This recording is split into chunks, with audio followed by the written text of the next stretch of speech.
जय जगन्नाथ सांग मैंने मुझा माटीर झील रूप मुझे आपण नहीं आसी आपणकर जानवाई बहुत भल कथा।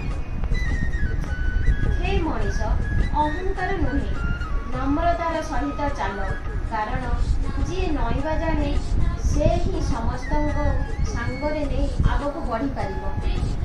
संकट जेते गंभीर होना कहीं धर्म एवं सत्य को केबे भी परित्याग कर नहीं। यह ही से पथ जहाँ शेष में तुमको विजय आड़ को नहीं जाए। आपणकर मूल्य संसार आवश्यकता नियम अनुसार चले। शीत दिने जो सूर्य को अपेक्षा करती खरा दिने से सूर्य को तिरस्कार करती। आपणकर मूल्य सेतेबेले होइथाए जेतेबेले आपणकर आवश्यकता पड़ी थाए। आपण मन मो वीडियो केमती लगिला कमेंट माध्यम निश्चिंत जणाइबे। मो वीडियो को लाइक शेयर सब्सक्राइब करेंगे। जय जगन्नाथ।